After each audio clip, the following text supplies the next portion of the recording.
पुरानी कुछ बात याद करें हम। एक हमने पढ़ा, अगर हमारे पास कोई बॉडी है उसमें कई सारे पार्टिकल है, एटम है, तो उन सबका जो द्रव्यमान है वो इसमें कहीं एक सेंटर पे या किसी एक पॉइंट पे टोटल जो मास है वो होगा, और उसे नाम क्या दिया गया? Centre of mass. Centre of mass का क्या मतलब है कि ये जो भी वस्तु है इसका पूरा जो वजन है किसी एक बिंदु पे केंद्रित होगा। ठीक है, पहली बात ये पढ़ी हमने। इसके बाद अब हम आगे इसमें मोमेंट ऑफ इनर्शिया में आए, जड़त्व आघूर्ण में। ये कोई एक अक्ष है, एक्सिस, ठीक है। अब हमारे पास कोई एक वस्तु है और उसकी इस अक्ष से दूरी कितनी है? r, और उसमें खाली एक कण है। क्या है? एक कण, और उसका वजन कितना मान लिया हमने? m। तो उसका जो इस एक्सिस के अबाउट मोमेंट ऑफ इनर्शिया, जड़त्व आघूर्ण देखेंगे वो कितना? mr²। अगर ये एक कण ना होके वस्तु में कई सारे कण हो जाए तो इसके लिए भी हमने एक डेरिवेशन करी। n कण है तो उसके लिए मोमेंट ऑफ इनर्शिया कितना आया? ये समेशन लगा दिया, mr²। जितने भी हैं उन्हें सबे हम जोड़ लेंगे। अब आज हमने बात करी किसकी, क्या पढ़ेंगे यार? दो इंपॉर्टेंट चीज बताइए। हाँ, दो इंपॉर्टेंट थ्योरम है। ठीक है, हेडिंग डालो आज अगली।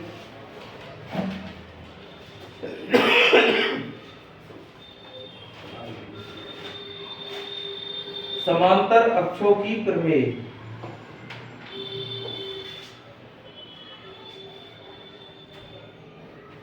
समांतर अक्षों की प्रमेय।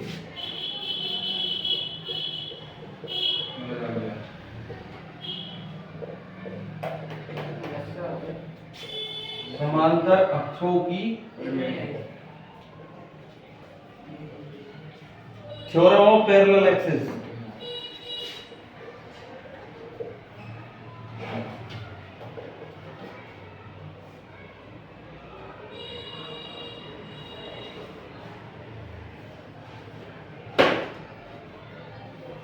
Theorem of parallel axis. इसे समझने के लिए पहले हम एक डायग्राम बना रहे हैं। ये मान के चलो हमारी कोई एक वस्तु है, ठीक है, या मैं इसे चलो गोल बनाइए, वस्तु तो कैसी भी हो सके।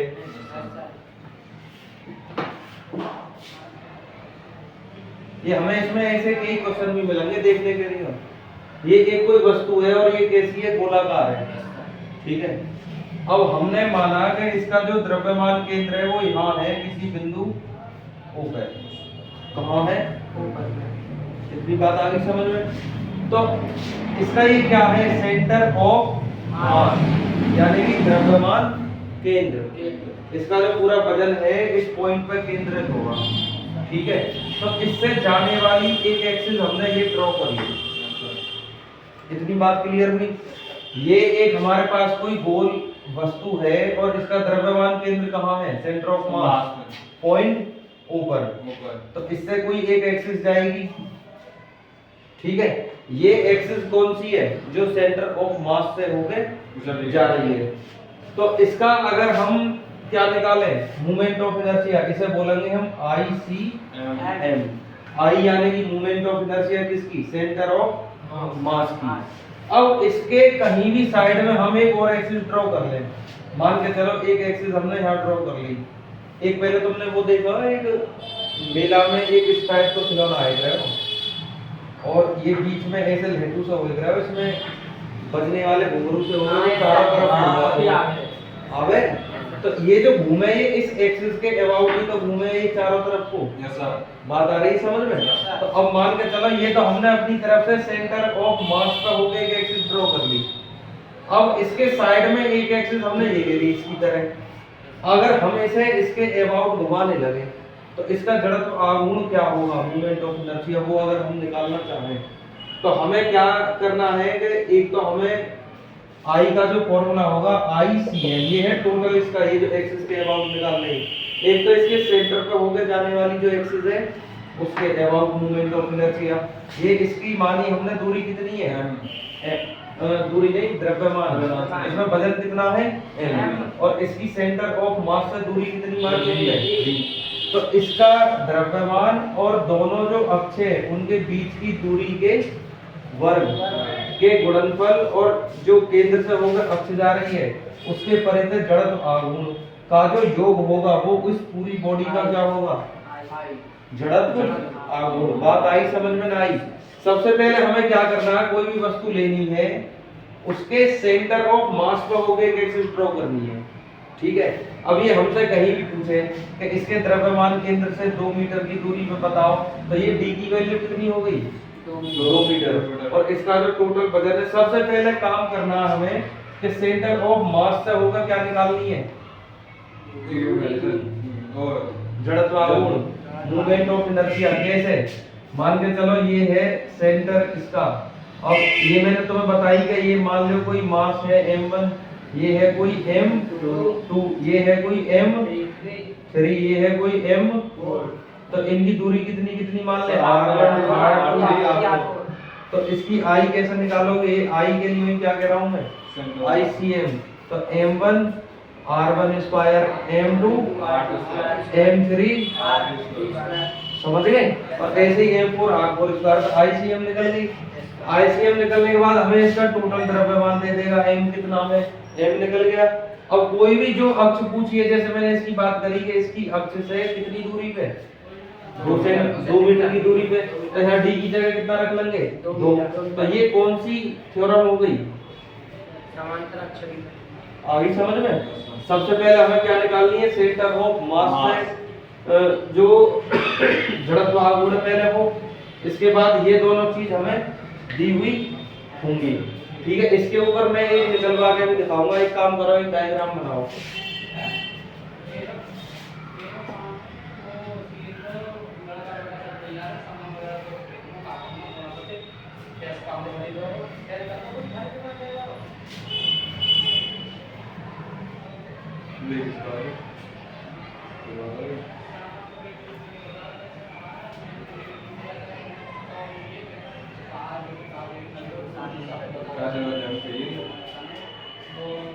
बना लो जल्दी। ये देखो एक C मान लिया, यानी कि हाँ ये इसका द्रव्यमान केंद्र है, टोटल द्रव्यमान इसमें केंद्रित है, ठीक है। बनाओ इसे जल्दी जल्दी। और ये एक्सिस मान ली मैंने E, कौन सी एक्सिस मान ली, E। इसके बाद एक एक्सिस और है हमारे पास A, एक एक्सिस और कौन सी है, A की और E की डिस्टेंस कितनी है, D। कितनी है, D। और हमने कोई एक इसमें द्रव्यमान माना ये m,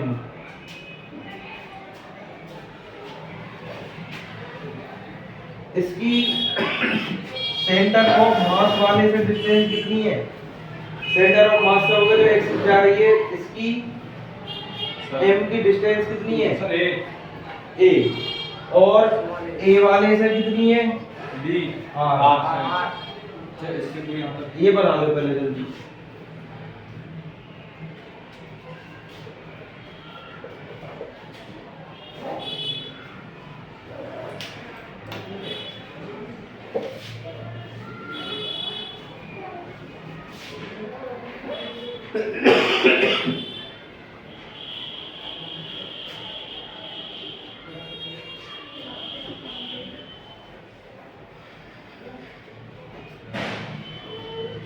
फोन कर रहा हूँ मैं।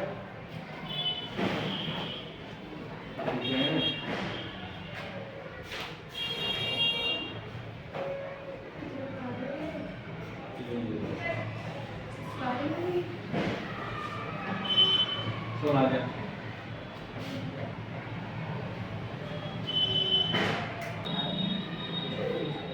देखो ये जहां भी हमें पैरेलल एक्सिस की थ्योरम लगानी होगी वहां क्या देखना है कि सबसे पहले तो इसका सेंटर ऑफ मास कहाँ है, जो भी हमें बॉडी दी है, रॉड देगा, स्फीयर देगा, सिलेंडर देगा, जो भी है, सबसे पहले हमें क्या देखनी है, उसका सेंटर ऑफ मास। उस एक्सिस से के अबाउट इसका मोमेंट ऑफ इनर्शिया कितना, सबसे पहला काम ये मैंने अभी बताया, ICM।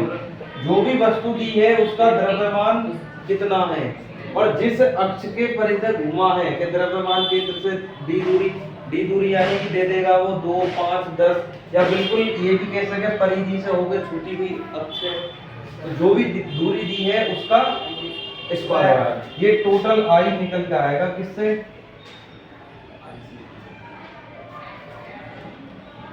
Total movement of inertia होगा इस बॉडी का पैरेलल एक्सिस में। ये 1D और 2D एक विमेय और द्विविमीय इन दोनों के लिए एप्लीकेबल है। ये बात ध्यान रखनी है, जहां भी त्रिविमीय हो उसके बाद ये दूसरी एक्सिस आएगी, आगे बताऊंगा। इसमें लिखो जल्दी अब। इस प्रमेय के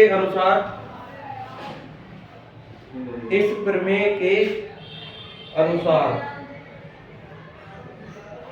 देखो ये हमने कोई वस्तु ली है, ठीक है। इस प्रमेय के अनुसार ये हमने कोई वस्तु ली है और इसका द्रव्यमान मैंने कितना मान लिया? m। कितना मान लिया? तो हमने क्या लिखा? इस प्रमेय के अनुसार किसी यानी कि जो भी ये पिंड है इसका हम क्या निकाल रहे हैं? जड़त्व गुण I। ध्यान से समझना, कोई भी पिंड है उसका जड़त्व आघूर्ण। इस प्रमेय के अनुसार किसी पिंड का जड़त्व आघूर्ण यानी कि ये I, according to this theorem movement of inertia of a body आघूर्ण, ये यहाँ देखो ये I क्या है? किसी भी वस्तु का जड़त्व आघूर्ण I तो ही है। ये क्या है? Equal to ICM। ICM मतलब उसके द्रव्यमान केंद्र से जाने वाली अक्ष के परिधि जड़त्व आघूर्ण। नई बात समझ में? जो द्रव्यमान केंद्र है इससे जाने वाली जो अक्ष है उसके परिधि जड़त्व आघूर्ण है ICM। आगे बात समझ में? ICM क्या है? जो वस्तु है उसके द्रव्यमान केंद्र से होकर जाने वाली अक्ष के परिधि जड़त्व आघूर्ण। तो जो भी हमने वस्तु ली है उसका जड़त्व आघूर्ण किसके बराबर है? एक तो ICM यानी कि उस वस्तु के द्रव्यमान केंद्र से होकर जाने वाली अक्ष के परिधि जड़त्व आघूर्ण। देखो उस पिंड के द्रव्यमान केंद्र, उस पिंड के द्रव्यमान केंद्र से होकर जाने वाली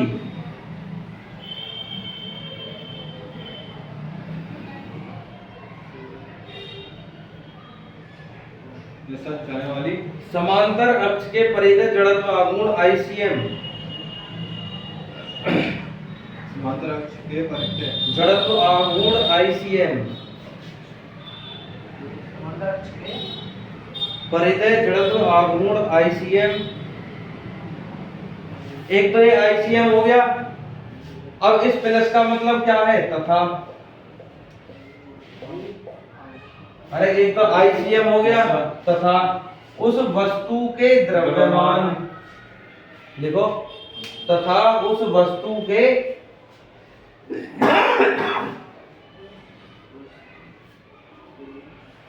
द्रव्यमान। और देखो ये D क्या है? दोनों अक्षों के बीच की लंबवत दूरी क्या है? और उसका भी क्या है? वर्ग। तो हमने क्या लिखा है? तो ICM हो गई तथा उस वस्तु के द्रव्यमान तथा दोनों समांतर अक्षों के बीच की दूरी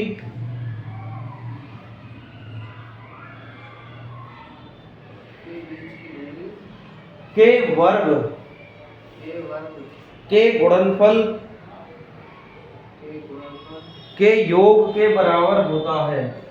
अरे देखो ये D का वर्ग इन दोनों का गुणनफल और इन दोनों का योग के बराबर होता है।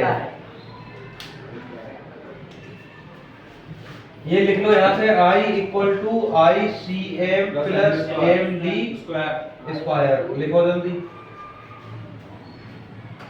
ICM plus MD square. इसका प्रूफ लिखो।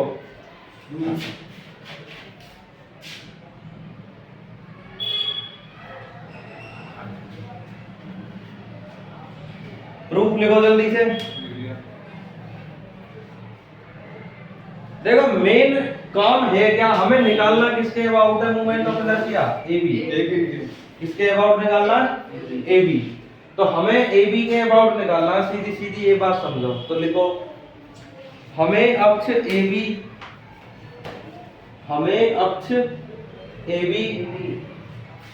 के परिधि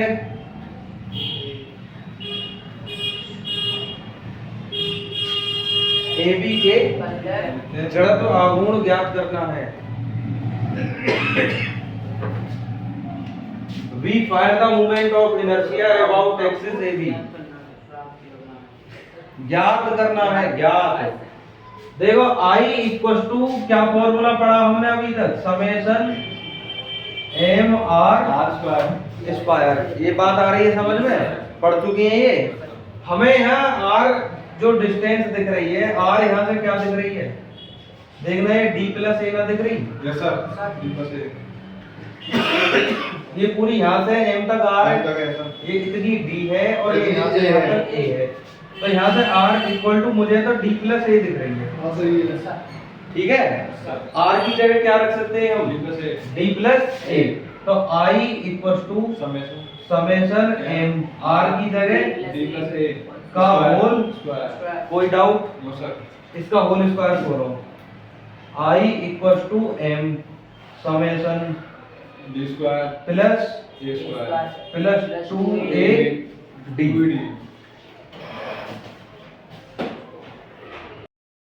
देखो ये हो गया d square plus a square plus 2a। यहाँ तक कोई डाउट, नो सर। हमने r की जगह रखा d प्लस a और इसका होल स्क्वायर बोला d square plus a square plus 2a d। इस की अंदर मल्टीप्लाई कर लेंगे सब में। I इक्वल टू देखो m summation d square m summation a square plus m summation 2a d। यहाँ तक किसी को कोई समस्या? No sir. अच्छा मुझे ये बताओ C से और M तक की डिस्टेंस कितनी है? A।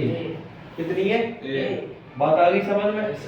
तो इसका पूरे का वजन कितना है? अरे ये जो M हमने बाहर निकाला है ये अंदर भी लिखना पड़ेगा। ये M को अंदर ही लिख लो, ऐसा मान के चलो ये M अंदर ही है। ठीक है, यानी कि summation M d square plus summation M a square plus summation m into 2a d। बात आ गई समझ में? मैं जो कहना चाह रहा हूँ ये देखो, इस एक्सिस से m की डिस्टेंस कितनी है? a। इस पॉइंट का m का इस एक्सिस के अबाउट में I निकालूं, I इक्वल टू क्या जाने हैं हम, m r स्क्वायर। इसका पूरे का वजन m। डिस्टेंस पॉइंट m तक की कितनी, अरे m a स्क्वायर ना हो गई ना ही, बात समझ में? इस एक्सिस के अबाउट देखो पॉइंट इसका m r स्क्वायर हो गया फॉर्मूला, पूरे का वजन m और इसकी डिस्टेंस कितनी है a, तो a का स्क्वायर। मुझे ये बताओ इसे m a स्क्वायर को मैं I c m ना लिख सकूं? Yes sir. अरे ये जो द्रव्यमान केंद्र है उससे के अबाउट ही तो ये मोमेंट ऑफ इनर्शिया है, जड़त्व आघूर्ण ना ही। अभी बात समझ में? ये मैंने एक कोई वस्तु ली, ये कोई अक्ष है, ये पॉइंट है कोई C, ये द्रव्यमान है कोई m। इसका दूरी कितनी है r। तो I इक्वल टू फॉर्मूला क्या हो जाएगा, अगर ये a है तो क्या हो जाएगा m a स्क्वायर। अब ये द्रव्यमान केंद्र से जा रही है तो द्रव्यमान केंद्र वाली को क्या कहेंगे, ICM। तो यहाँ से क्या इसको ICM ना कह सकते? भाई बात समझ में?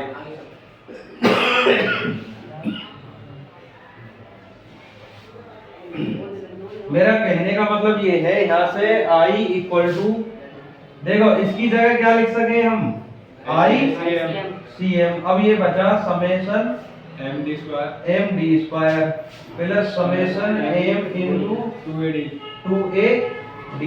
ये इतनी बात क्लियर हो गई? ठीक है, ठीक। अब मैं क्या करूं इसमें, I equal to ICM plus यहाँ से d स्क्वायर बाहर निकाल लूं क्योंकि d फिक्स है, डिस्टेंस कोई भी दी हुई है 2 मीटर 3 मीटर, ये क्या है फिक्स। अब ये अंदर क्या बचेगा, ये समेशन m इक्वल टू ये हो गया plus summation m into 2a d। ये बताओ सिग्मा m का मतलब क्या बताया था मैंने? कोई वस्तु है उसका पूरा वजन, और पूरा वजन है कितना? Capital M। Yes sir. और ये बात समझ Yes, sir. ये समेशन m कहीं भी आवे मतलब उस वस्तु का पूरा वजन, और पूरा वजन है कितना? m। ये कहीं लिखना चाहो तो लिख नहीं हो। समेशन m का मतलब क्या है? जो वस्तु है उसका पूरा वजन। इस समेशन m की जगह हम क्या लिख सके हैं? ICM प्लस क्या लिख सके? M। Capital M into d Square. Plus ये क्या बचा? m into 2a d। बात आ गई समझ में? Yes, sir. लिखो जल्दी, यहाँ तक करो पहले। सर सही सही तो समझने में है बढ़िया। ये वाला तो अभी है, इसका अभी काम करेंगे, पहले यहाँ तक करो।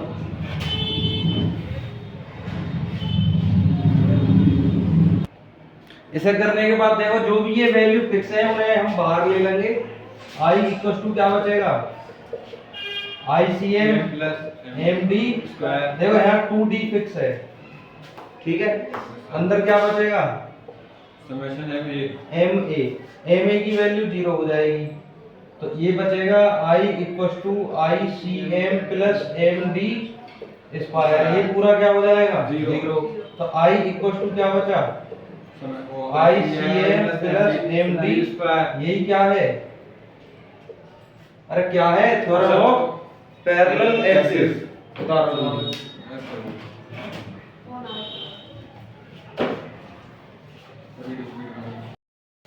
अगली हेडिंग डालो, लंबवत अक्षों की प्रमेय। लंबवत अक्षों की प्रमेय। हाँ जी।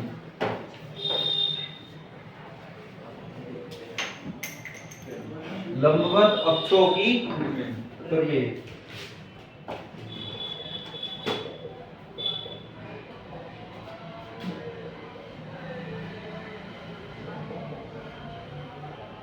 Theorem of perpendicular axis. देखो ये जो थ्योरम है ये 3D बॉडीज के लिए होती है, यानी कि जिनमें कितनी विमा हो? तो तीन, x, y और Z। z तीनों हो। ये थ्योरम वहां लगेगी, ठीक है। इसका एक सीधा सिंपल है, मान के चलो हमें ये जड़ आघूर्ण है क्या? आघूर्ण यानी कि घूमना। बात आ रही है समझ में? अभी मैंने एक जैसे गोला लिया, अरे गोला के बीच में हो गई तो ये एक्सिस निकाली, सेंटर ऑफ मास पर हो गए। मतलब गोला है जैसे ये एक डस्टर है, इसकी शेप कैसी है? घनाभ क्यूबॉइड। अरे क्यूबॉइड ही तो है। इसमें मैंने एक धागा डाल लिया, इसके बीच में हो गए, यानी कि मान के चलो सेंटर ऑफ मास के बीच में होकर डाल दिया। तो ये जो एक्सिस हुई ये कौन सी हुई? y। अरे सीधी y तो ही होती है, तो y एक्सिस के अबाउट क्या डाल लिया मैंने इसमें, यानी कि वो सेंटर ऑफ मास पे हो गया, एक्सिस गई। बात आ गई समझ में? अब ये y के अबाउट जब धागा इसमें ऐसे डल गया तो ये ऐसे गोल ही तो घूम सके। आ गई बात समझ में? तो ये कौन सी एक्सिस के अबाउट घूमा? y। अब इसमें एक धागा ऐसे डाल लिया, बात आ गई समझ में? नहीं, अब ये अब जो है अब कैसे घूमेगा ये? तो ये कौन सी एक्सिस के अबाउट घूमा? x। y और x दोनों समझ में आ गई। अगर धागा x में डला हुआ है तो क्या ऐसे घूम जाएगा ये? नहीं घूमेगा, फिर घूमेगा ये ऐसे। बात आ रही है समझ में? x एक्सिस और y एक्सिस दोनों का अंतर समझ में आ गया ना? आया? सीधा धागा डाल रहे हैं y एक्सिस में, y के अबाउट घूमेगा। x में डाल रहे हैं तो ये x पर घूमेगा। अब हमें कोई एक एक्सिस अगर ये कह दे कि z के अबाउट निकालो, तो यार 3D में सीधा सीधा एक मतलब है कि हमसे कौन सी एक्सिस की पूछ ले? z की। तो हम इसमें x की निकालें और किसकी निकालें? y की। दोनों को जोड़ दें, किसकी निकल आएगी? बात आ गई समझ में? x की पूछे तो क्या करें? अरे x की पूछे तो z की निकालो और y की निकालो, दोनों को जोड़ दो, किसकी हो जाएगी? अगर ये ही किसकी पूछे तो किसकी निकालें? क्या कॉन्सेप्ट समझ में आ गया? Yes sir. क्लियर है एकदम? Yes sir. चले करें इसे? ठीक है, तो डायग्राम बनाओ इसमें। अरे ये बात क्लियर हो गई ना? Yes, sir. ठीक, वेरी गुड। और ये कौन सी शेप के लिए होगा? 3D 3D। ठीक,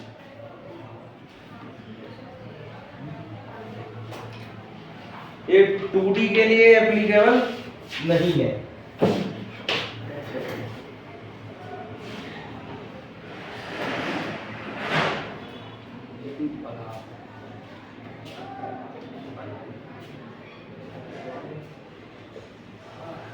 बनाते रहो इसे जल्दी जल्दी।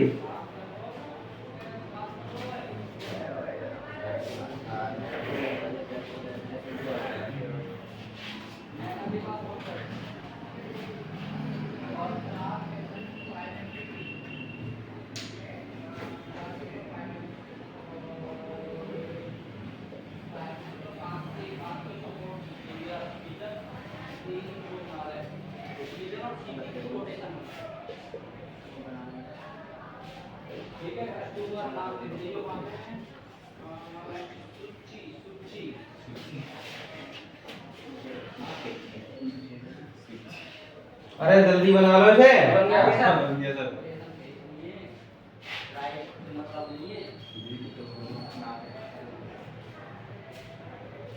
हो गया? Yes sir. ये एक्सिस समझ में आ गई? 3 एक्सिस हैं। हमने एक पॉइंट मान लिया है यहाँ P। इसकी x एक्सिस से डिस्टेंस x है, y से कितनी है? देखो ये पॉइंट है, कोई x के अबाउट घूमेगा ऐसे, यस सर। y के अबाउट घूमेगा और z ये कोई इसके सामने है, ये समझो z ऐसे है, कोई इसके अबाउट घूमेगा ऐसे। ठीक है, ये 3 है। एक तो ऐसे मान के चलो ये पार्टी कर रहे हैं हम, x के अबाउट ऐसे, y के अबाउट और z के अबाउट यहाँ। बात आ गई समझ? कोई सी भी एक एक्सिस के अबाउट हम निकाल सके, आई एक्स की निकालो, y की निकालो, कुछ भी निकालो। फिलहाल देखो इसमें इस प्रमेय के अनुसार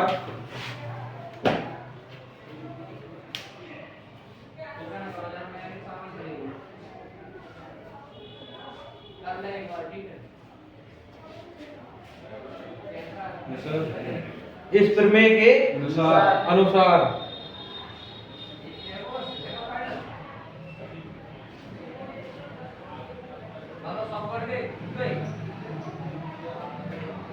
दो परस्पर लंबवत अक्षों के परिधि जड़त्व आघूर्णों का योग, दो परस्पर लंबवत अक्षों के परिधि, दो परस्पर लंबवत अक्षों के परिधि जड़त्व आघूर्णों का योग,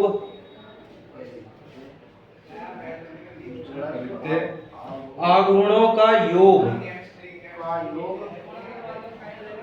इन अक्षों के कटान बिंदु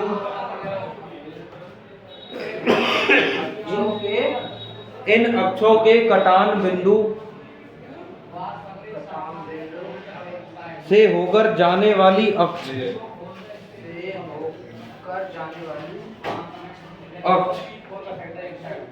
के परिधि सर इसमें कटान बिंदु से होकर जाने वाली अक्ष जड़त्व आघूर्ण के बराबर होता है, के बराबर होता सर बिंदु से होकर जाने वाली अक्ष के जड़त्व आघूर्ण के बराबर होता है। ये बात आ गई समझ में? दो अक्ष हैं, उनके परिधि कोई भी जड़त्व आघूर्ण है, वो इनके कटान बिंदु से जो तीसरी अक्ष जा रही है उसके परिधि जड़त्व आघूर्ण के बराबर, यानी कि कोई भी दो हैं, उन दो का जड़त्व आघूर्ण उन दोनों अक्ष की जो तीसरी है उस अक्ष के परिधि जड़त्व आघूर्ण के बराबर होता है। बात आ गई समझ में? इसका प्रूफ लिखो। ये फॉर्मूला लिख लेंगे या नीचे। अगर z के अबाउट निकालना है तो क्या करना पड़ेगा? ix प्लस आई वाई। अगर आई वाई निकाल रहे हैं तो आई एक्स प्लस आई जेड, और आई एक्स निकाल रहे हैं तो आई वाई प्लस आई जेड। बात आ रही है समझ में? किसी एक का निकालना है तो अन्य दो का पहले हमें चाहिए, उन दोनों को जोड़ लो। इसका मतलब वो किसका है? तीसरे का। इसका प्रूफ लिखो जल्दी से। देखो हमारे पास यहाँ एक पॉइंट है कोई P, क्या है? P। ये मूल बिंदु O है, O से इसकी x अक्ष से दूरी कितनी है x, y से कितनी है y। फिलहाल खाली हम ये देखें o से दूरी कितनी है इसकी r, कितनी है r। तो एक हम पढ़ते हैं I equal to summation m r square, यही तो पढ़े। अभी ये क्या बताई मैंने, जो परपेंडिकुलर एक्सिस की थ्योरम है, कितने डायमेंशन के लिए? 3। कितने के लिए? 3। अब ये r जो है r ब्रेक करना है। देखो अगर r 2 में हो तो ये क्या होगा x square plus r square, अगर r 3 में हो तो x square plus y square plus, अरे पढ़ी ना ही, r बराबर क्या होता था x i cap plus y, ये तो पढ़ी। अगर यही 3 में हो तो x i cap plus y j cap plus z, ये 3 एक्सिस के लिए ये हो जाएगी। फिलहाल हमारे पास जो है बिंदु है, ये 2 अक्ष से दूरी है इसकी, x की और y की। यहाँ से r निकालेंगे, r क्या आएगा r square x square plus, ठीक है। तो यहाँ r स्क्वायर की जगह क्या रख सकते हैं हम, m x स्क्वायर प्लस, अरे बात आ गई समझ में। अब इन्हें अलग अलग ब्रेक कर लेंगे तो ये हो जाएगा m x square plus summation m, कोई डाउट? x स्क्वायर किसके अबाउट है? x एक्सिस के। अरे x जो डिस्टेंस है किससे है? x अक्ष से ही तो है। y किससे है? y अक्ष से। इसे क्या कहते हैं हम? अरे ना कहते हैं, z के अबाउट हमें निकालनी है। i z क्या हो गई? i x plus i y, ठीक है ना? ये बात समझ में। अरे i बराबर m r स्क्वायर, r की जगह x हो गई तो i x, y हो गई तो i y, ना भी क्लियर। अब ये हमें लगानी कहाँ है, इनका यूज कहाँ है, मेन टारगेट रहेगा हमारा यहाँ। और ये क्वेश्चन 11th के लिए इम्पोर्टेंट ना है, मगर 11th 12th के आगे जितने भी बढ़ाओगे ये जान निकाल देंगे, ठीक है। ये उतारो जल्दी, आगे चलते हैं फिर। अब इसका देखो यूज दोनों थ्योरम के कहाँ है ये देखना हमने। ये पागल हो गए बाइक वाले।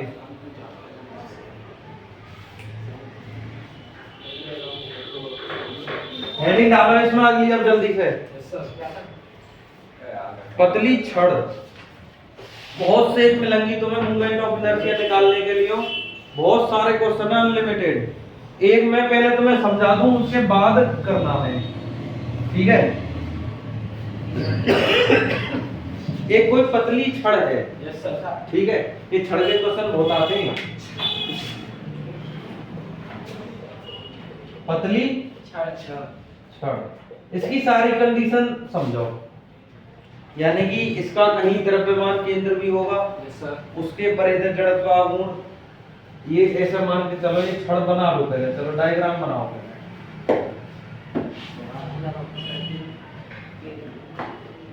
ठीक है, अरे बनाओ जल्दी।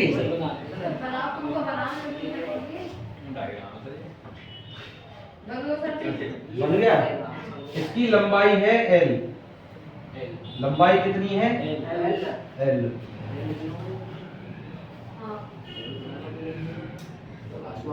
और इसका द्रव्यमान केंद्र में इस पॉइंट पे मानना होगा ये जो है C, यानी बीच में है बिल्कुल, हम ये मान के चल रहे हैं। इसका द्रव्यमान केंद्र कहाँ है? बिल्कुल बीच में। इसके द्रव्यमान केंद्र से होकर जो अक्ष जाएगी, इसके परिधि हम जड़त्व गुण निकाला तो उसे क्या कहेंगे? ICM में कहेंगे। अरे ये तो बात बताई, कोई भी हम शेप ले रहे हैं, जहां भी उसका द्रव्यमान केंद्र है वहां से होकर जो अक्ष जाएगी उसे क्या कहेंगे? यानी कि उसके परिधि जब हम जड़त्व गुण निकालेंगे उसे कहेंगे IC। ये मानिए मैंने बिल्कुल कहा है बीच में, तो इसकी आधी दूरी हो गई है L/2 और ये आधी हो गई L/2। मेरे अकॉर्डिंग ये एक एक्सिस हो गई कौन सी? Y। अरे Y अक्ष ना हो गई ये, ऐसे डालेंगे तो कौन सी एक्स हो जाएगी? X। अरे बात आ रही है समझ में? ठीक, बना दे रहे हो ऐसे जल्दी जल्दी। पहले हमें ये मान के चलो, हमें ICM निकालना है। क्या निकालना है? ICM, यानी कि द्रव्यमान केंद्र के परिधि हम जड़त्व गुण कैसे निकालें ये देखना है। रॉड कैसी हो गए? एक विमीय, द्विविमीय या त्रिविमीय है क्या? रोड रोड द्विविमीय होती है, लंबाई चौड़ाई। यहाँ सबसे पहले सीधी बात ये समझ जाओ, आईसीएम में कौन सी प्रमेय लगेगी? समांतर अक्षों की प्रमेय। कौन सी लगेगी? समांतर प्रमेय। ठीक है, क्योंकि यहाँ जेड एक्सिस का कोई मतलब ना है। बात आ रही है समझ में? Yes, sir. या तो हम इसे ऐसे घुमा सके, ये मान के चलो ऐसे छड़ है, या तो हम इसे ऐसे घुमा सके, या फिर इसे ऐसे गोल। और कैसे घुमा सको इसे? नहीं सर, खुद सोच के देखो, या तो इसे ऐसे गोल घुमा सके, या यानी कि इस तरह से ये, या और कैसे भी घुमा सको, ऐसे तलवार की तरह ऐसे। वो एक कंडीशन अलग है, एक एक्सिस ना बन पाएगी, वो तलवार के परिधि जो घुमाओगे वो कोई एक्सिस ना बन पाएगी। ये तो फिर खड़ी होगा वो रोलिंग, तो ये वही रोलिंग हो गई ना, या कैसे भी रोलिंग कर लो। बात आ गई समझ में? ये ऐसे रोल हो रही है, या फिर ऐसे करके ये रोल हो जाओ, वो मतलब बात तो रोलिंग हुई है। ठीक है, तो ये इतना काम हो गया। ठीक, आगे चलो इसमें लिखो जल्दी। ये हमने कोई एक छड़ मानी है ए बी। क्या मानी है? एक छड़ माना, एक छड़ ए बी, और जिसकी लंबाई कितनी है? एल। माना एक छड़ ए बी जिसकी लंबाई एल है। माना एक छड़ ए बी जिसकी लंबाई हो गया। द्रव्यमान केंद्र कहाँ है? बिंदु सी पर। जिसका द्रव्यमान केंद्र बिंदु सी पर है, जिसका द्रव्यमान केंद्र बिंदु सी पर है, जिसका द्रव्यमान केंद्र बिंदु सी पर है। इसके अबाउट मैंने एक एक्सिस खींची, और ये एक्सिस का नाम क्या दे दिया मैंने? पी और क्यू। क्या नाम दे दिया? P Q. बात आ गई समझ में?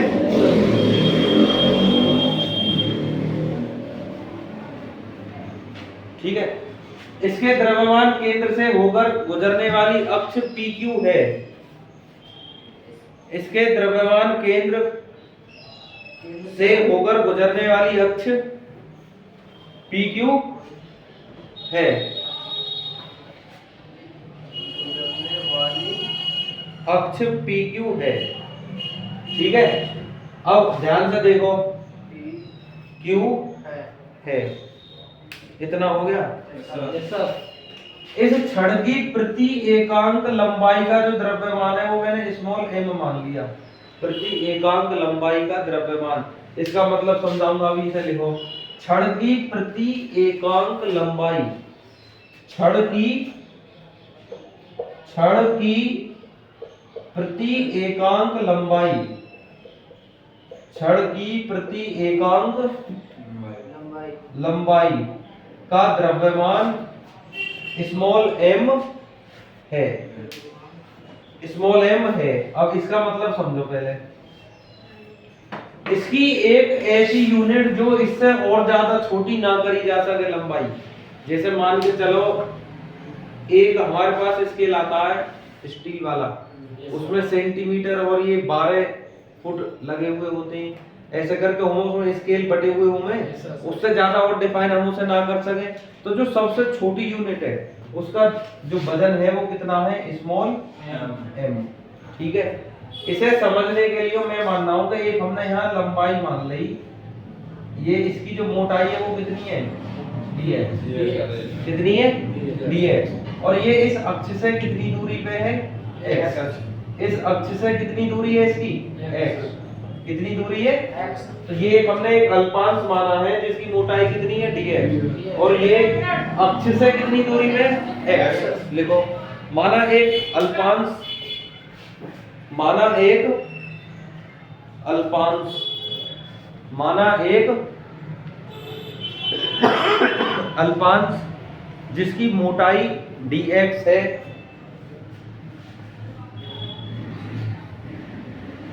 जिसकी मोटाई कितनी है? dx। द्रव्यमान केंद्र से कितनी दूरी पे? x। देखो, द्रव्यमान केंद्र से x दूरी पर,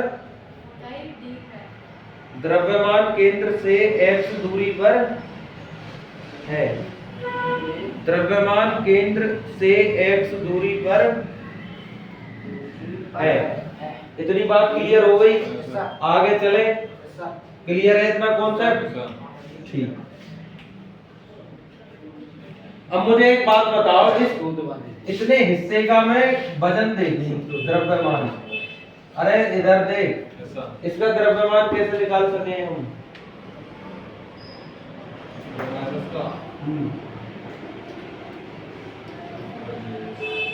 बताओ जल्दी। ये बताई मैंने, एकांक हिस्से का जो द्रव्यमान है वो कितना है? m। यानी एक चीज का जो द्रव्यमान है वो कितना है? दो का निकालू तो 2m, 3 का निकालू तो 3m, भाई बात समझ में? आगे सर। एक का कितना? m, दो का 2m, 3 का 3m, dx का,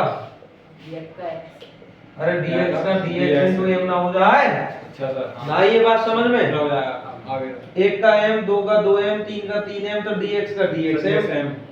बात आ गई समझ में? सर। इस जो छोटा अल्पांश माना है उसका द्रव्यमान कितना हो जाएगा? dxm, या इसे mdx लिख लो। mdx। बात आ गई समझ में? Yes, sir। ठीक है, लिखो। इस अल्पांश का द्रव्यमान, इस अल्पांश का द्रव्यमान कितना होगा भाई साहब? mdx। कितना होगा? mdx। बात क्लियर है? Yes, sir। mdx है, ठीक है। अब मैं खाली इस अल्पांश का जड़त्व गुण निकाल रहा हूं, पहले मेरी बात समझना। ये अक्ष है, इसके अबाउट हम इसे घुमा रहे हैं, मान के चलो ये वेक्टर है तो ये पूरा घूमेगा। अभी मैंने खाली एक छोटा सा हिस्सा माना, उसे घुमा रहे हैं, खाली ये हिस्सा ही घूमेगा, पहले खाली पूरा घुमा सर। तो इसका i निकालू मैं, i इक्वल क्या होता है सर mr स्क्वायर। बात आ गई समझ में? इसका वजन है कितना? mdx। भूल गए? उसका- अभी निकाला है। उसका MDX। इसका वजन है कितना? mdx। और इसकी r क्या होती है? दूरी। तो दूरी कितनी है यहाँ से? x। और x का स्क्वायर। अरे स्क्वायर है तो स्क्वायर नहीं स्क्वायर आएगा। आएगा। भाई बात समझ में? आगे। इस छोटे से हिस्से का इस अक्ष के परिधि जड़त्व गुण कितना होगा? mdx। ये बात समझ में आ गई क्यों होगा? क्योंकि m की जगह यहाँ क्या काम करेगा? इसका वजन कितना है? mdx। r यानी कि डिस्टेंस कितनी है? x square. आगे बात समझ में? Yes, sir। i equal to mdx into x square. देखो इस अल्पांश का इस अल्पांश का pq के परिधि जड़त्व आघूर्ण, pq के परिधि जड़त्व आघूर्ण, pq के परिधि जड़त्व आघूर्ण कितना होगा बताओ? mdx। लिखो इसे जल्दी, i equal to mdx into x square. ये समझ में आ गया क्यों होगा? Yes, sir। अरे आ गया ये समझ में क्यों होगा? अब ये तो हुआ अल्पांश का, हम पूरे का निकालेंगे। किसका निकालेंगे? पूरे का। पूरी जो भी क्षण है इसका pq के परिधि जड़त्व आघूर्ण कितना होगा। हर क्वेश्चन में हमें पहले एक छोटा कॉन्सेप्ट लेना है, उसका इंटीग्रेट करेंगे, पूरा आंसर आ जाएगा। लिखो अब जल्दी, पूरी क्षण का pq के परिधि जड़त्व आघूर्ण, पूरी क्षण का pq के परिधि जड़त्व आघूर्ण। अब यही क्या हो जाएगा? ICM। क्या हो जाएगा? ICM। ठीक है। अब मुझे ये बताओ, ये तो हुआ एक छोटे से हिस्से का, पूरे का निकालेंगे तो इसका क्या करते हैं हम? इंटीग्रेट। आगे बात समझ में? इसका क्या कर दें? इंटीग्रेट। यानी कि mdx into x square. Integrate कहां से कहां तक करें? देखो ये एक एक्सिस है, ठीक है। लेफ्ट साइड सब नेगेटिवली जाएगी, राइट साइड सब पॉजिटिव। बात आ रही है समझ में? अरे एक्स अक्ष वाई अक्ष ये सुनी है ना, यहाँ से ऊपर की प्लस, ये नीचे की माइनस, ये प्लस, ये माइनस, तो यही सीन है, ये प्लस ये माइनस। तो ये माइनस कहां से स्टार्ट है? माइनस में है l/2 कितना है, और प्लस में भी कितना है l/2। लेफ्ट से राइट की तो चले, तो लिमिट कहां से कहां तक लगेगी? माइनस एल बाई टू से प्लस एल बाई, टू तक बात आ गई समझ में? माइनस एल बाई टू से प्लस एल बाई टू।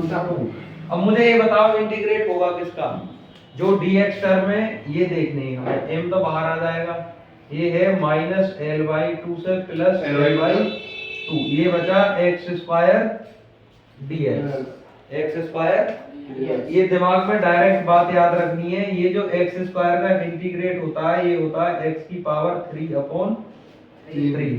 एक बार मैंने तुम्हें ये इक्वेशन ऑफ मोशन में करवाया था x dx, x square by 2, अगर याद आ रही हो तो। ये जितनी भी पावर होती है एक पावर जुड़ जाती है अपॉन में उतने ही, ये जनरल फॉर्मूला है x की पावर n dx क्या होता है x की power n plus 1 upon n plus 1। अब यहाँ जैसे 2 है तो 2 और 1 3 और 2 और 1 x की पावर में 3 और अपॉन में भी 3, power l by 2 into l by 2। अब ये क्या बताइए तुम्हें, ये 3 बाहर ले लो, अपर लिमिट यानी कि l बाई 2 का 3 पावर, अरे x की जगह l बाई 2 रखोगे, पावर 3 है तो 3, माइनस लोअर लिमिट तो माइनस l बाई 2 की पावर 3, ठीक है? Upper limit minus lower limit. अब मुझे ये बताओ जरा m बाई 3, ये बचेगा l की पावर 3 बाई 8। देखो ये माइनस आएगी पावर क्योंकि 3 है, माइनस और माइनस प्लस l की पावर 3 बाई 8, ठीक है? ये हो जाएगा भाई साहब m अपॉन 3, 8 ले लेंगे हम LCM, l cube plus l cube और l क्यूब कितना हो गया 2l क्यूब बाई 2 से कितने टाइम, तो ये हुआ ml क्यूब अपॉन 4 3 जा 12। एक तो ये आंसर आ गया। ICM कितना आया ml क्यूब अपॉन 12। बात आ गई समझ में? ये होती है एक जो छड़ है, छड़ के द्रव्यमान केंद्र के परिधि जड़त्व आघूर्ण कितना ml क्यूब अपॉन 12, ठीक है? करो इसे जल्दी।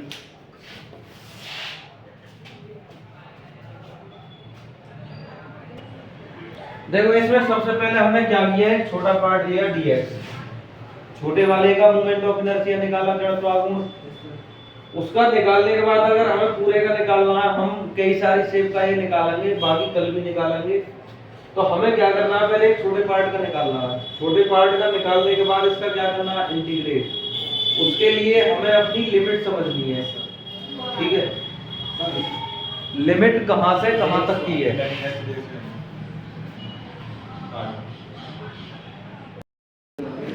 सबसे पहले क्या करना है हमें, जल्दी बताओ। शेप देखनी है, शेप का कोई एक स्मॉल पार्ट ले लेना है, उसका मोमेंट ऑफ इनर्शिया निकाला हमने, यहाँ तक कोई डाउट? ठीक, इसका इंटीग्रेट करना है फिर हमें, और इसकी लिमिट समझनी है, किस कंडीशन में लिमिट होनी है। यहाँ माइनस एल बाई 2 से कितने तक थी, प्लस एल बाई 2 तक, वो हमने रखी m dx से कोई मतलब ना बाहर, x square dx same term है, एक्स स्क्वायर का इंटीग्रेट x की पावर 3 अपॉन 3, पहले इसकी जगह प्लस l बाई 2 रखेंगे, फिर माइनस के l बाई 2, ठीक है? अब ये माइनस माइनस हो जाएगा प्लस, ये ऐड किया, करने के बाद 2l क्यूब अपॉन 8 आया, 2 से कटाए 4 टाइम्स ml क्यूब अपॉन 12।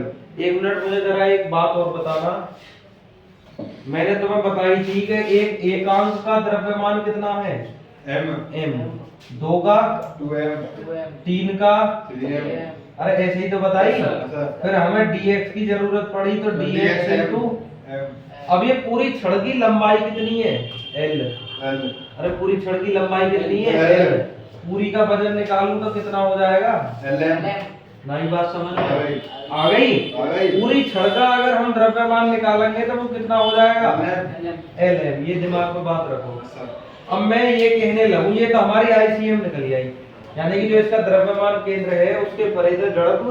अब अगर ये कह दे कि इसके एक सिरे पे हो गए जड़त्व आघूर्ण निकालो, किस पे हो गए, एक सिरे से हो गए, बात समझना।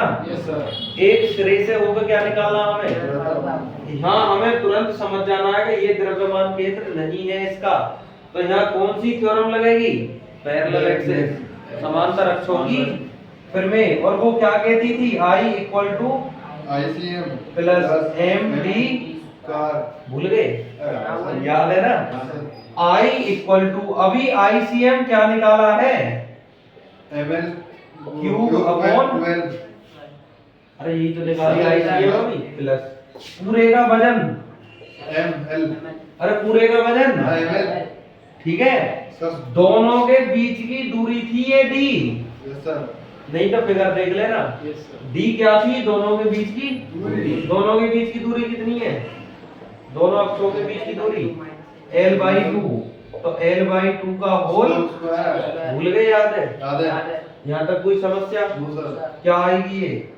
ML³ अपॉन प्लस, देखो ये तो ML और ये L²/4 कितना हुआ, ये ML³ अपॉन 12, ये भी हो गई ML³ अपॉन 4 LCM कितना आ जाएगा, सर जब 12 12, तो ML³ तो ऐसे ही 4 3 12, तो 3 ML, क्यूब 3 और 1 कितने हो गए, 4 4 ML³ बटे 12, 4 से कितनी बार कट गया, 3, तो ML³ बटे 3, ये जो आया ये आई आया, और आई का मतलब ये एक सिरे के परिधि जड़त्व, बात आ गई समझ में, सेंटर ऑफ मास की निकाली हमने, फिर इसके बाद क्या निकाली, एक सिरे पे होके, अगर इस वाले सिरे पे देखेंगे तो भी यही आएगी, यस सर आ रही बात समझ में। अब ये दूरी कुछ भी दे सके, मान के चलो यहाँ कोई और दूरी दे दे, तो हम पे सेंटर ऑफ मास की तो है, यस सर दोनों के बीच की हमें दूरी पता होनी चाहिए, मान के चलो L/4 देते, ये कह देगा इसके सिरे और सेंटर ऑफ मास के बीच की दूरी जो है उस पे निकाल लीजिए, तो ये दूरी कितनी हो जाएगी, L/4, ML तो ये है ही, यहाँ L की जगह कितना रख लेंगे, L/4, बात आ गई ना समझ में, हम पर ICM होना चाहिए, ठीक, इतना ही करेंगे आज, बाकी एक शेप का कल करेंगे, ठीक है। ओके सर कल क्या किया था,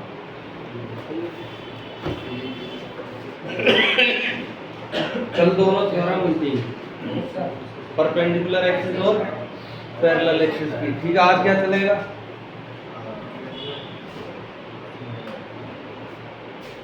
कुछ शेप बताइए, शायद रॉड की मूवमेंट ऑफ इनर्शिया करवाई कल, ठीक है, ऐसे ही 3-4 शेप और हैं, इनकी मैं अलग से करवाऊंगा तुम्हें, ये हालांकि 11th क्लास के सिलेबस में नहीं है, मगर कोई बात नहीं, आज अगली हेडिंग डालो, बल आघूर्ण तथा जड़त्व आघूर्ण में संबंध,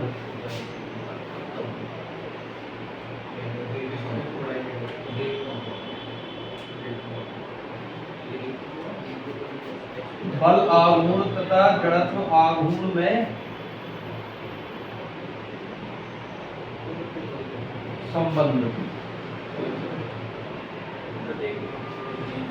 रिलेशन बिटवीन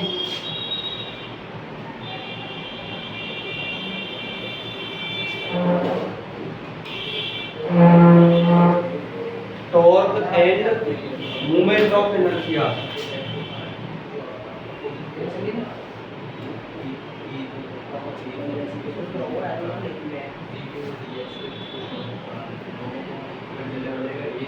देखो हम कभी भी जब रिलेशन निकालते हैं, संबंध निकालते हैं, तो हमें कोई एक ऐसा फॉर्मूला लेके आना होता है जिसमें ये दोनों टर्म आ जाए, जिनके बीच में हम रिलेशन निकाल रहे हैं।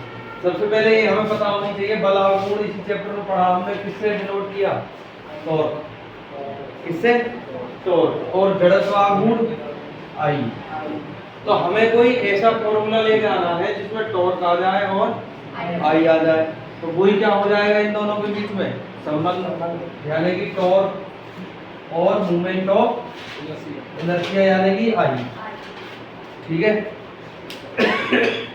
तो पहले हम काम करेंगे, टॉर्क लेकर आना है हमें, क्या लाना है, टॉर्क। यहाँ हम एक एक्सिस देख रहे हैं, एक्सिस के अबाउट कोई बॉडी है वो घूम रही है, यही सब तो पढ़ते आ रहे हैं। माना इसमें कई सारे कण हैं जिनके द्रव्यमान m1 m2 m3 m4, last में एक मान लिया कॉमन mn, इनकी ये जो अक्ष है, अक्ष से दूरी कितनी कितनी मान रखनी है, पहले की r1, दूसरे की तीसरे की r3, चौथे की और nth की rn, इसमें तो कोई नया काम ना किया हमने, पहले हम टॉर्क देखेंगे। क्या देखें? टॉर्क क्या होता है? बल गुणा लंबवत दूरी। क्या होता है? बल गुणा लंबवत दूरी। तो बल निकालना, बल के लिए क्या चाहिए हमें? एम। क्या चाहिए? तो एम तो हमारे पास सब दिए हुए। अब कोणीय के लिए इक्वल टू क्या होता है? R alpha. क्या होता है? इसी चैप्टर में प्रूव करवाया था, कोणीय त्वरण तथा रेखीय त्वरण में संबंध। इक्वल टू क्या आया था? R alpha. ठीक है, लिखो इसमें। सबसे पहले क्या लिखेंगे? हमने कोई पिंड माना और वो n कणों से मिलकर, लिखो माना कोई कण, तो माना कोई वस्तु या पिंड, माना कोई पिंड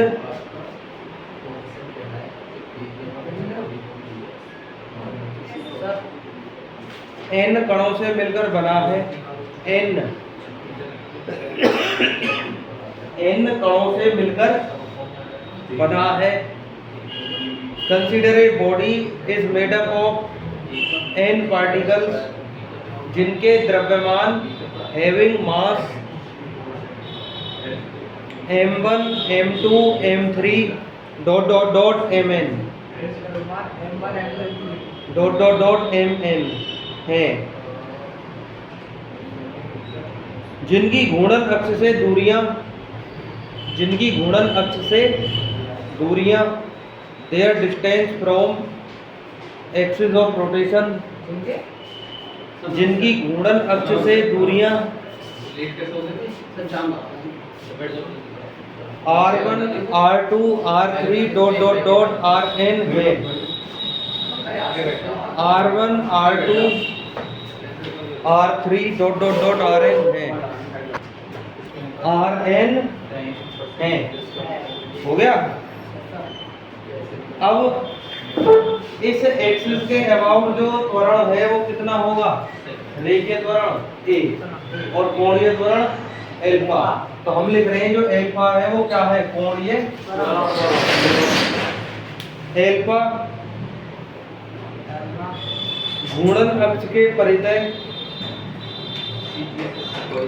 अल्फा घूर्णन अक्ष के परितय कोणीय त्वरण है। Alpha be the angular acceleration about axis of rotation. Alpha कोणीय, अल्फा घूर्णन अक्ष के परितय कोणीय त्वरण है। देखो मैं खाली पहले एक पार्टिकल के लिए बात कर रहा हूँ। ठीक है, A1 इक्वल टू क्या होना चाहिए? R1 alpha. ठीक है, अगर पहले के लिए ये होना चाहिए। दूसरे की अगर बात करूं तो A2 इक्वल टू ऐसे ये n के लिए हो जाएगा। ठीक है, पहले मुझे खाली काम एक कण के लिए करना है। लिखो m1 द्रव्यमान के लिए,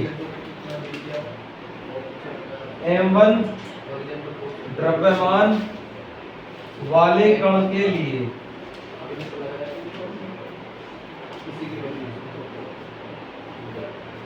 for the particle of mass m1, A1 equal to क्या हो जाएगा?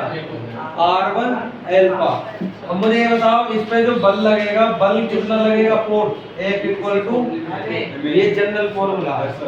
पहले की बात कर रहे हैं हम, तो इसे क्या मान लूं मैं? F1। पहले की बात कर रहे हैं, पहले का मास कितना? तो A कितना? A1। पहले की बात कर रहे हैं ना, तो F1 equal to M1। A1 की जगह क्या रख लें हम? R1। बात आ गई समझ में? ये जो पहला पार्टिकल है उस पर लगने वाला बल हुआ है। ठीक है, अब इस पे बल आघूर्ण कितना लगेगा? यानी कि इतना बल जो इसे इस एक्सिस के अबाउट क्या कर दे? घुमा दे। बल आघूर्ण वही तो था। ठीक है, टॉर्क इक्वल टू क्या जाने हम? F into R। अब पहले की बात कर रहे हैं तो 1 1। कोई डाउट? F1 कितना है?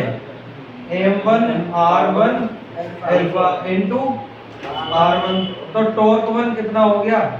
M1 R1 square into alpha. बात आ गई समझ में? ये पहले कण के लिए हो गया। ऐसे ही दूसरे के लिए हम देखें तो क्या हो जाएगा m2 r2 स्क्वायर। ऐसे ही तीसरे के लिए देखें तो r3 स्क्वायर एल्फा। ऐसे ही nth के लिए देखें तो mn rn स्क्वायर एल्फा। ये सभी कण के अलग अलग बल आघूर्ण हो गए। बात आ गई समझ में। जब टोटल निकालेंगे तो तीन इन सबको क्या कर लेंगे ऐड। टॉर्क 1, अरे बात आ गई समझ में। जब टोटल निकालेंगे तो इन सबको क्या कर लेंगे ऐड। तो टॉर्क इक्वल टू क्या आ जाएगा m1 r1 square alpha, m2 r2 square alpha, m3 r3 square alpha dot dot mn rn square alpha. पूरे में से कॉमन क्या है एल्फा। पूरे में से क्या कॉमन है एल्फा। तो क्या बचेगा m1 r1 square, m2 r2 square, m3 और लास्ट में क्या बचेगा rn। ये पीछे हमने क्या पढ़ा था अगर तुम्हें ये याद आ रही हो तो मूवमेंट ऑफ इनर्शिया थी। इसे मैं ऐसे लिख देता था I इक्वल टू 1 से n तक। m 1 से n तक जा रहे हैं। ये क्या आ गया m 1 I। r भी कहां से कहां तक जा रहे हैं 1 से n तक। यही तो लिख रहे थे। और इसे क्या लिख दिया था I। पीछे देखना एक बार खोल के जड़त्व आघूर्ण जहां करवाया था मोमेंट ऑफ इनर्शिया ऐसा फॉर्मूला आया होगा उसे इस टर्म में लिखा और इसे टोटल क्या लिख दिया एल्फा आई। हमें जो रिलेशन चाहिए था वो किस में चाहिए था टॉर्क में और आई में। आ गया टॉर्क इक्वल टू एल्फा आई। यही संबंध क्या है जड़त्व आघूर्ण और बल आघूर्ण में संबंध। ठीक है करो ऐसे जल्दी। समझ में ना आया हो तो अभी एक बार और बता दूंगा। हाँ अभी बता दूंगा कह तो रहा हूँ। देखो इसमें सबसे पहले हमने क्या किया जो पहला पार्टिकल है उसका एक्सीलरेशन देखा।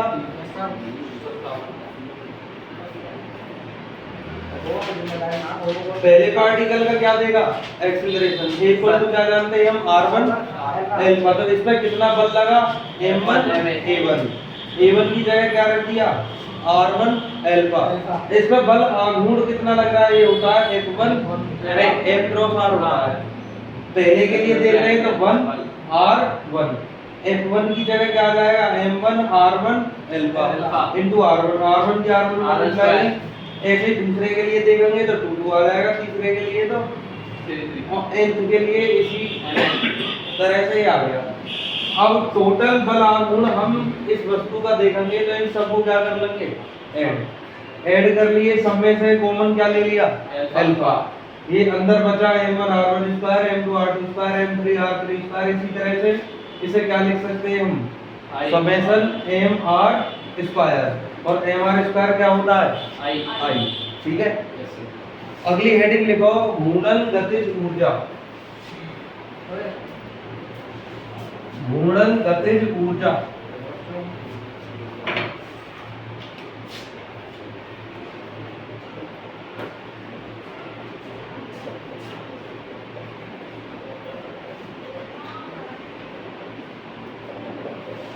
Kinetic energy of rotation.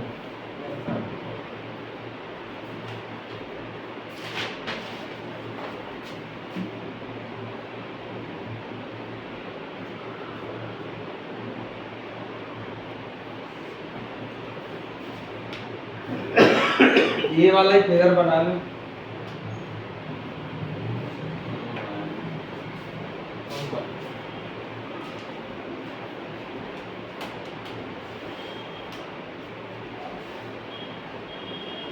जल्दी चलाएंगे थोड़े आप।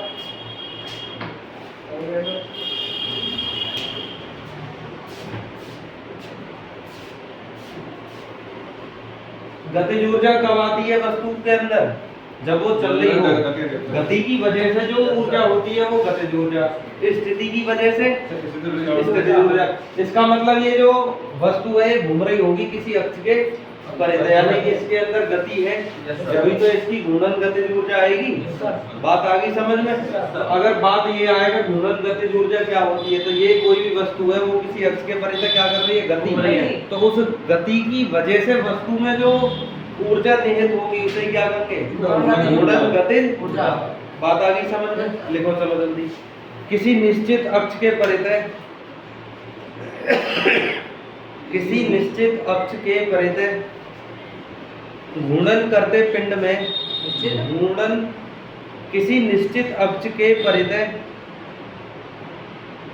घूर्णन करते पिंड में घूर्णन करते पिंड में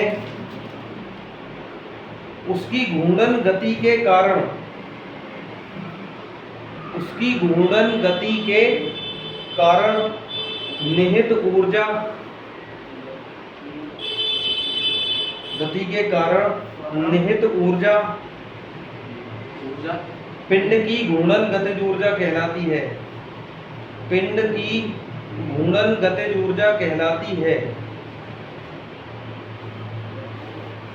ठीक है, अब देखो ये एक तो गति में संबंध होता है v = r ओमेगा, ये रेखीय गति और कोणीय गति में संबंध है। एक रेखीय त्वरण और कोणीय त्वरण में ये संबंध है, a = r अल्फा भी यूज किया था, और ये याद है, ये दोनों तुम्हें याद होने चाहिए, ये लीनियर और एंगुलर यानी रेखीय और कोणीय।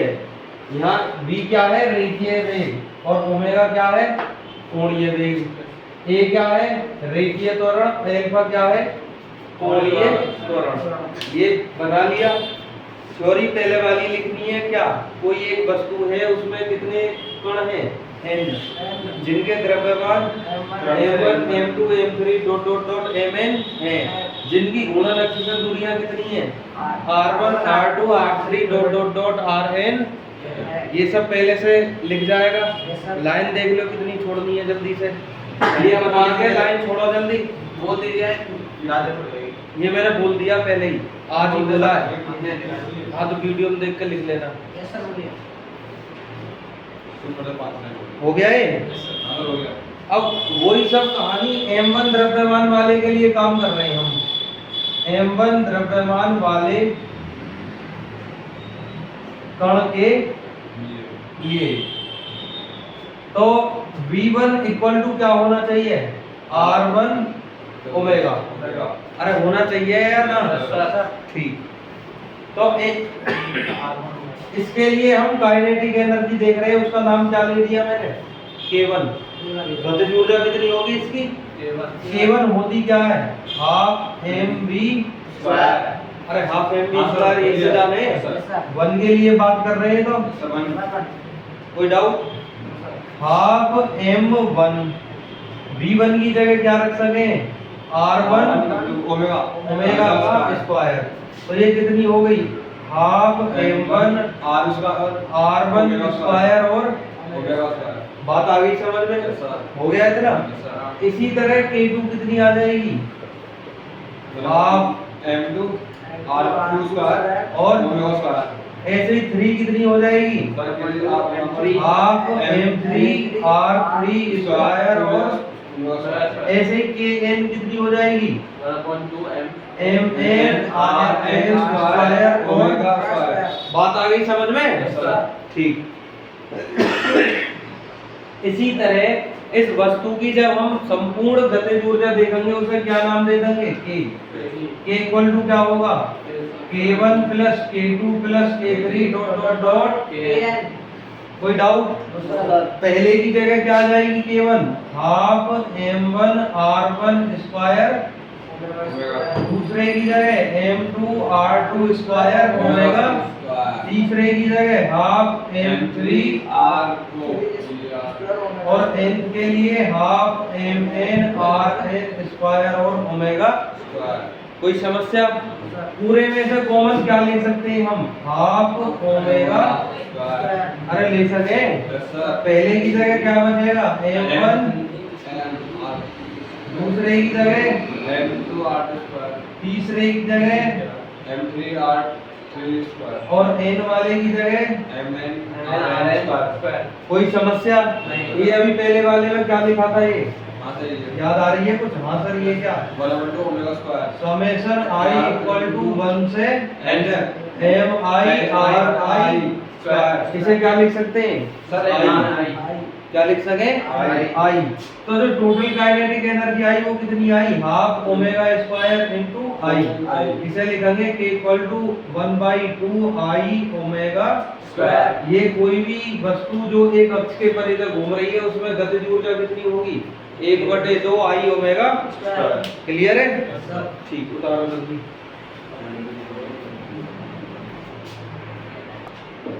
इसे करने के बाद अगली हेडिंग डालो कोणीय संवेग। कोणीय संवेग एंगुलर मोमेंटम।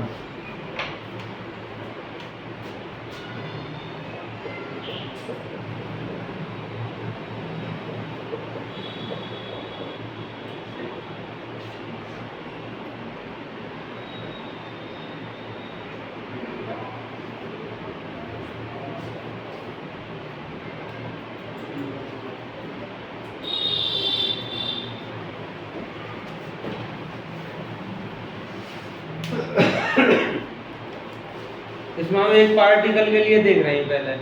कितने के लिए? ये पार्टिकल ठीक है।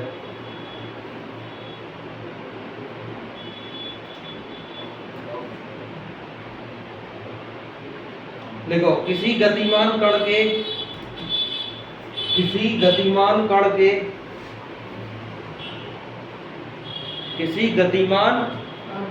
के रेखीय संवेग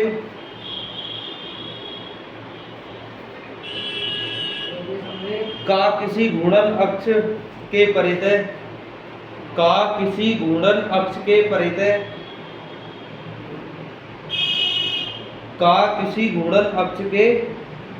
परितः आघूर्ण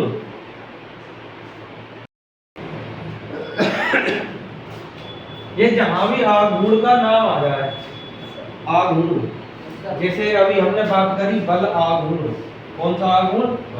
तो हमने बल गुणा ये दूरी निकाली आर। आघूर्ण का मतलब है जिसका भी निकाल रहे हैं उसकी मल्टीप्लाई करनी है लंबवत दूरी में। इसमें अब हमने यहाँ क्या पढ़ा कि जो कोणीय संवेग है वो किसका आघूर्ण होगा? रेखीय संवेग का। देखो पढ़ के देखो जल्दी। किसी गतिमान कण के रेखीय संवेग का किसी अक्ष के परितः आघूर्ण। आघूर्ण आ गया ना। रेखीय संवेग क्या होता है? P cross R। इसे ही क्या करेंगे हम? J। नहीं बात समझ में आ गई ना? बात समझ में नहीं? अरे कहीं भी आघूर्ण का मतलब है मल्टीप्लाई R। तो यहाँ आघूर्ण किसका है? रेखीय संवेग का। और रेखीय संवेग क्या है? तो P क्रॉस R। यही क्या होगा? कोणीय संवेग। अरे बल आघूर्ण है, बल आघूर्ण कैसे निकाले हम? बल गुणा आर। यही तो बल आघूर्ण है, टॉर्क बराबर। ये फॉर्मूला अभी करवाया था। ठीक, तो जो J है J बराबर क्या होगा? P into R। लिखो ये formula J equal to P cross R।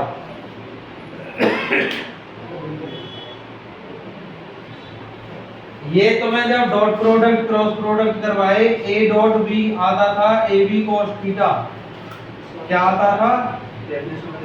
और A क्रॉस B क्रॉस क्या आता था? AB sin theta. और इसके साथ लगा देते थे n कैप। अब ये क्रॉस प्रोडक्ट है तो क्या आ जाएगा? ये PR sin theta. n cap लगा दो बेशक। n कैप यूनिट वेक्टर है, इसे ले लेंगे हम 1। अब P की जगह क्या रख सके हम? MV। अरे P की जगह क्या रख सके? ये कैसी दूरी है? लंबवत। कैसी है? मतलब थीटा की वैल्यू 90 डिग्री। कितनी? और साइन 90 की वैल्यू 1। अरे भूल गए? साइन 90 की वैल्यू 1। तो J इक्वल टू क्या आया यहाँ से? MV। और ये एक फॉर्मूला और है किसका? कोणीय संवेग का। J इक्वल टू एम आज समझ में ना आया ये कैसा आया है? Formula J equal to P cross R समझ में आ गया? अब क्रॉस हम बोलते हैं इसे n कैप हटा दो समझ ना पाओगे तुम।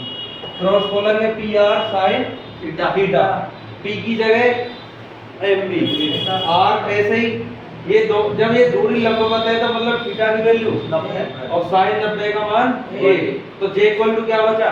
MB R। अब इसे कोणीय के लिए ले रहे हैं तो V इक्वल टू भी क्या रख सके? R omega. क्या रख सके? तो J equal to M V की जगह R omega into J equal to क्या हुआ? M R square. ये है मेन फॉर्मूला कोणीय संवेग का। करो जल्दी। J equal to M R square omega. उतारो जल्दी। ये देखा हमने एक कण के लिए। किसके लिए? अगर एक से ज्यादा हो कोई, ये मान के चलो रिजिड बॉडी है कोई जिसमें एक से ज्यादा कण है, तो इसे क्या मान लेंगे हम? अरे बंधन मान लेंगे सब। ऐसे ही J1 मान लिया मैंने M1 R1 स्क्वायर। ऐसे ही J2 कितना आ जाएगा? बात आ रही है समझ में? ऐसे ही J3 M3 और ऐसे ही Jn कितनी हो जाएगी? Mn Rn square. कोई डाउट? क्लियर? अब हम टोटल बॉडी का कोणीय संवेग निकालेंगे तो इस सबको क्या कर लेंगे? ऐड। टोटल कोणीय संवेग निकालेंगे तो J equal to J1 plus J2 plus J3।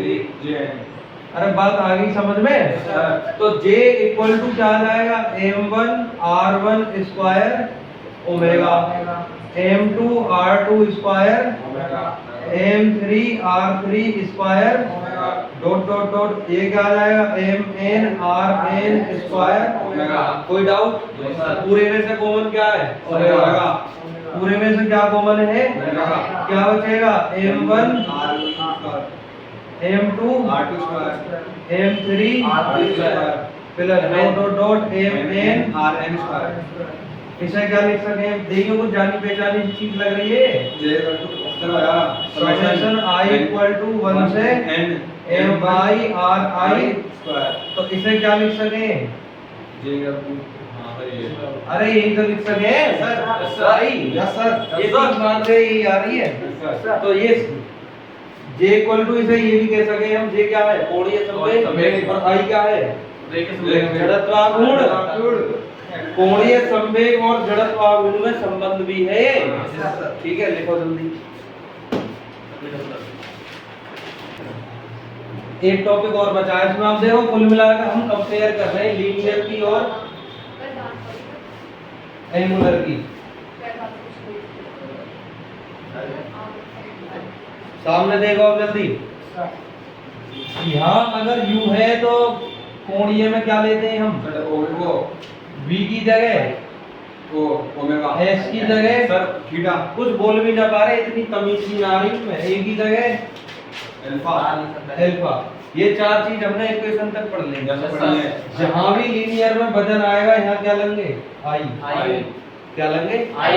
यहाँ P की जगह क्या है? J। क्या है? J। अब इनसे ही हम कंपेयर कर रहे हैं। ये इक्वेशन तो हमने देख ली। ठीक। अब सबसे पहले देखो काइनेटिक एनर्जी। लीनियर में क्या होती है? mv square 1/2 mv square. यही तो हो गए। सीधी सीधी ये बताओ रोटेशनल में, घूर्णन में क्या होगी? 1/2 m की जगह क्या ले? I। क्या ले? I। और v की जगह ओमेगा स्क्वायर। अगर तुम्हें ये डायरेक्ट याद है तो तुम डायरेक्ट भी इसे बता सकते हो। ठीक है। इसके बाद P इक्वल टू क्या जाने हैं हम? MV। अरे MV तो ही जाने हैं। M की जगह हमें पहली बात तो P की जगह क्या आएगा? I। J। P की जगह J। अब M की जगह क्या ले हम? I। और V की जगह ओमेगा ओमेगा। अरे बी की जगह क्या लेंगे ओमेगा। ये देखो जल्दी, अभी ये हमने रिलेशन प्रूव करा J equal to I omega. Omega. बात आ रही है समझ में? ये सब ऐसे ही है। यहाँ अगर बल है तो यहाँ क्या आएगा? टॉर्क। क्या आएगा?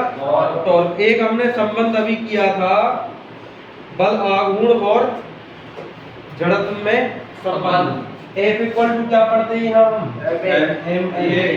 F इक्वल टू क्या पढ़ते हैं? MA। यहाँ F की जगह क्या यूज करेंगे? टॉर्क। M की जगह, A की जगह, देखो यही प्रूव करके लाए हम। अरे देखो जल्दी, यही आया है। तो ये टर्म तुम्हें याद रखने, जहां जहां लीनियर में ये है, घूर्णन में ये वाले आ जाएंगे उसकी जगह। ठीक है, ये 3 एग्जांपल मैंने तुम्हें देकर दिखाए। बाकी और भी ऐसे कई फॉर्मूला हैं जिन्हें हम ऐसे करके रिलेट कर सकते हैं। ठीक है, इतना ही करेंगे आज। इसके बाद एक कॉन्सेप्ट और है इसमें, एक लुढ़कता हुआ बॉडी है एक, उसका एक्सप्रेशन हमें देखना है।